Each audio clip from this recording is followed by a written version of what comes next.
Assalamualaikum warahmatullahi wabarakatuh. Alhamdulillah, asyhadu an la ilaha illallah wahdahu la syarikalah wa asyhadu anna Muhammadan abduhu wa rasuluh la nabiyya ba'dah. Allahumma salli ala Muhammad wa ala ali Muhammad. Alhamdulillah, kita bisa berjumpa kembali. Semoga Allah Subhanahu wa ta'ala memberikan kesehatan kepada kita semua. Baiklah, kita akan melanjutkan materi pendidikan agama Islam tingkat sekolah dasar atau madrasah ibtidaiyah kurikulum 2013 semester 1 kelas 6 SD. Kompetensi dasar 3.13, memahami kisah keteladanan sahabat-sahabat Nabi Muhammad sallallahu alaihi wasallam. Pelajaran kelima, keteladanan Rasulullah sallallahu alaihi wasallam dan sahabat-sahabatnya. Pembelajaran keempat, kepemimpinan Utsman bin Affan.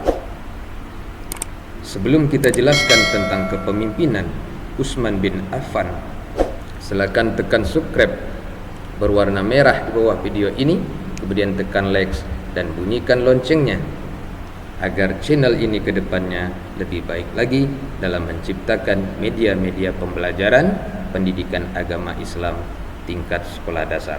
Yang sudah subscribe kami ucapkan terima kasih. Mari kita awali pelajaran kita dengan membaca doa.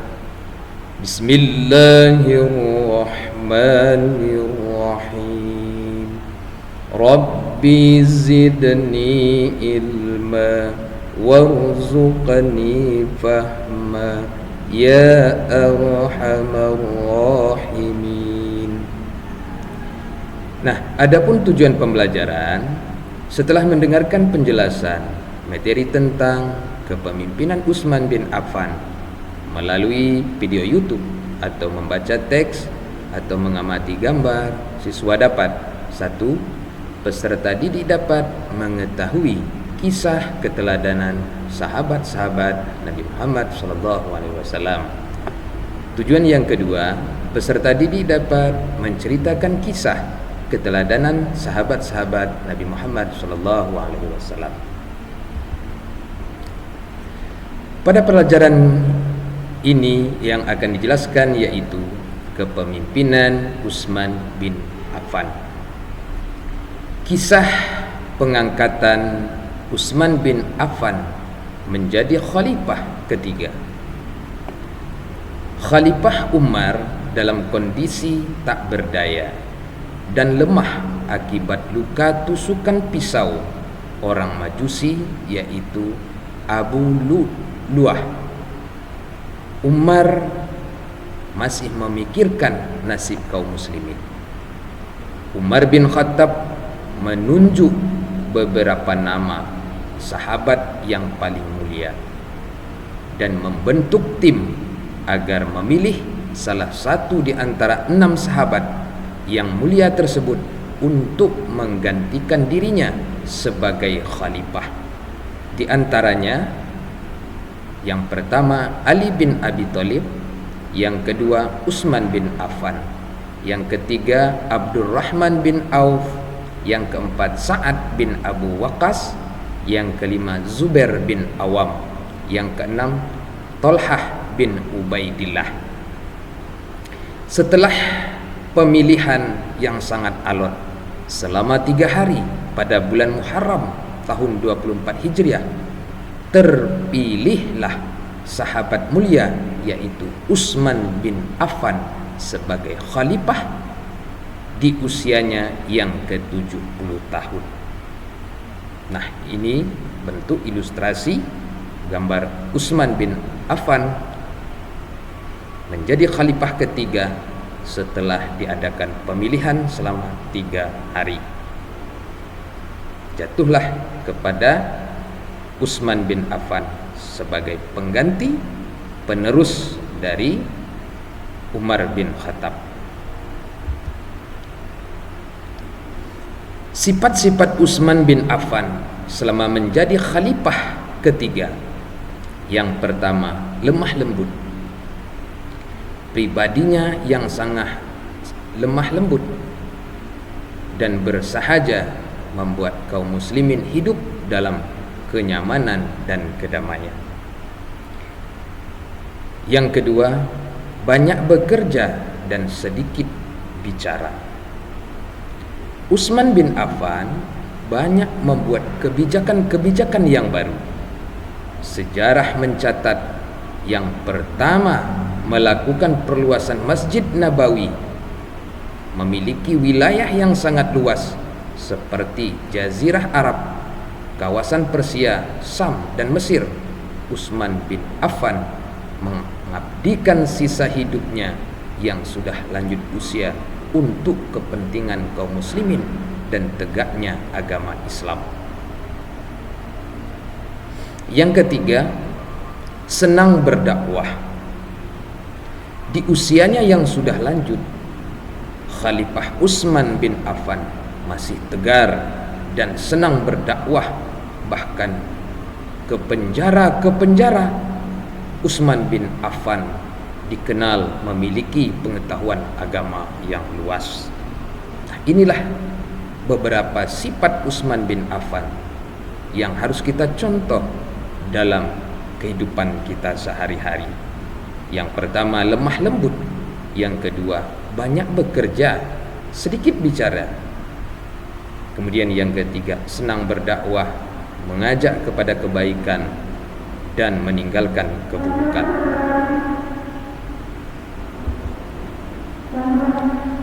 Kemudian sifat Utsman bin Affan yang keempat, dermawan.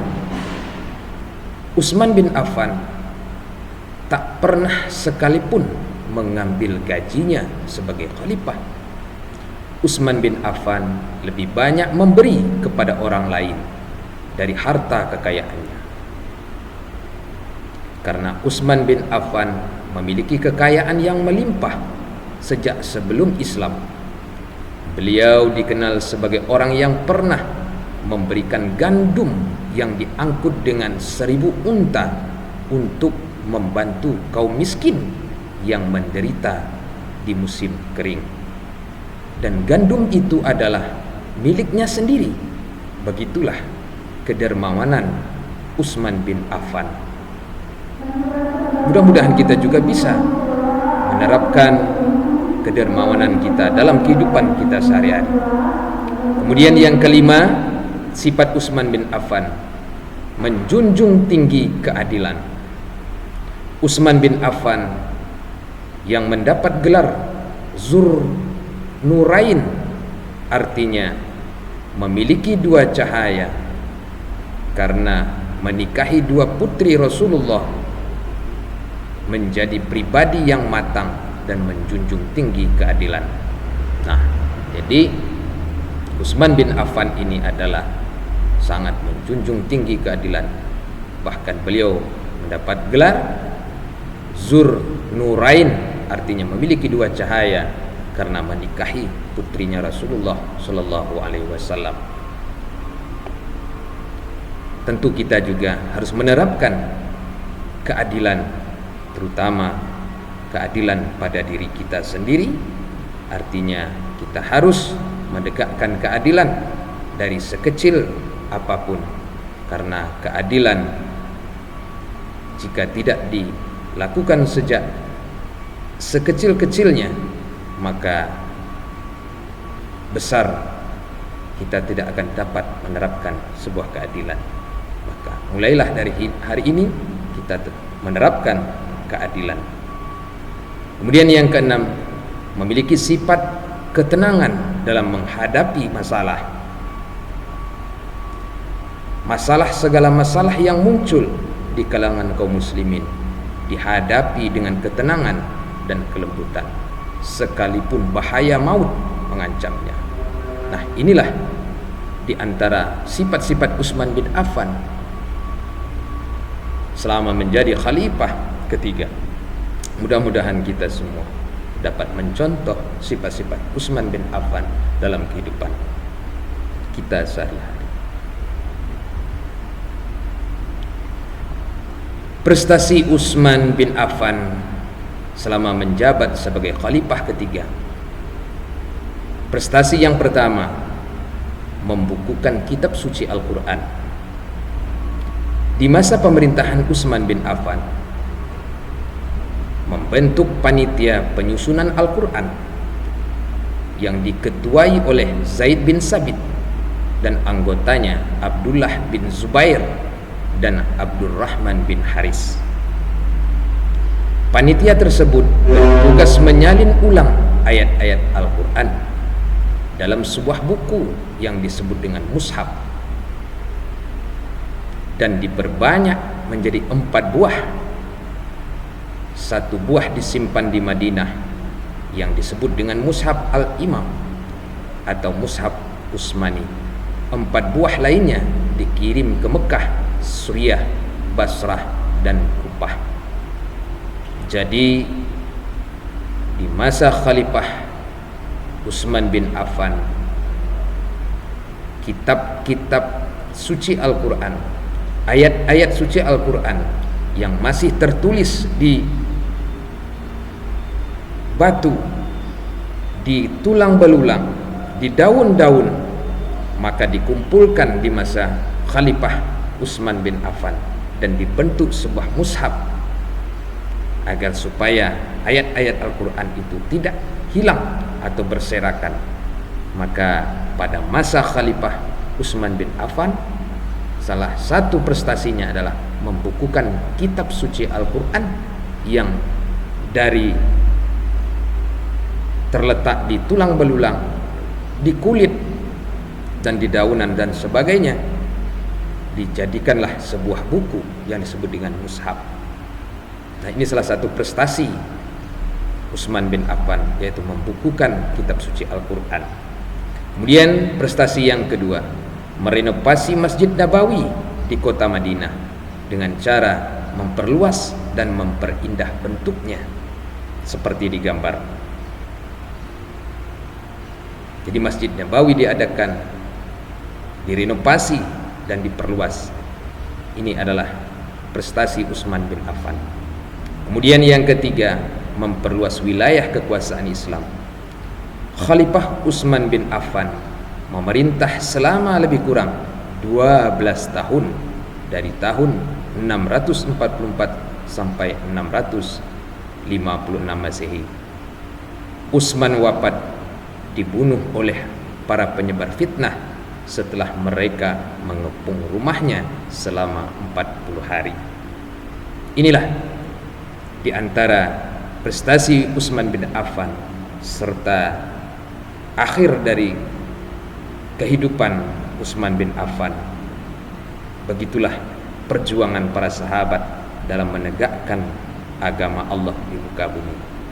Mereka tidak takut meskipun harus nyawa menjadi taruhannya demi jayanya agama Islam di muka bumi. Allahu Akbar. Semoga mereka mendapatkan pahala dan derajat yang tinggi di sisi Allah Subhanahu wa taala. Dan kita pun mampu untuk mencontoh perilaku-perilaku dalam kehidupan sehari-hari yang dicontohkan oleh Utsman bin Affan. Pesan Khalifah Utsman bin Affan, orang yang memelihara sholat 5 waktu dan mengerjakan tepat pada waktunya, maka Allah akan memuliakan orang itu dengan 9 macam kemuliaan.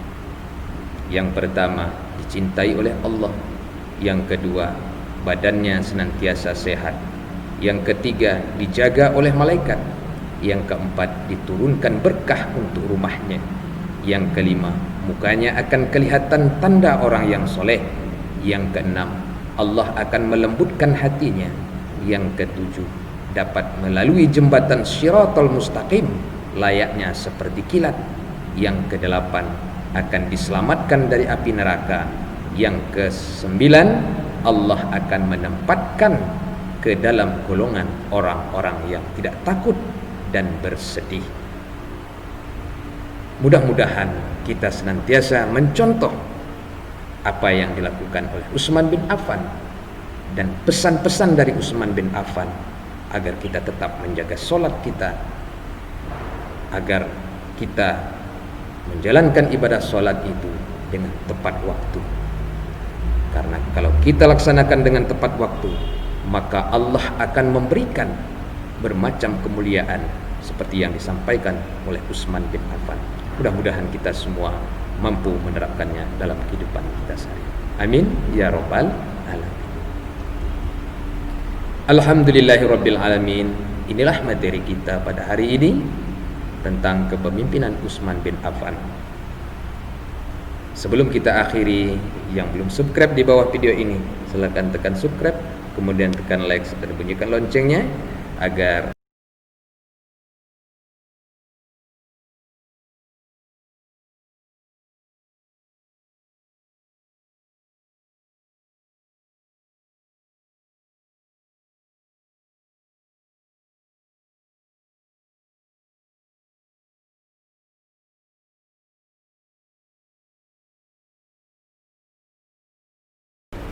channel ini lebih baik lagi ke depannya. Yang sudah subscribe kami ucapkan terima kasih. Terima kasih. Billahi taufiq wal hidayah. Wassalamualaikum warahmatullahi wabarakatuh.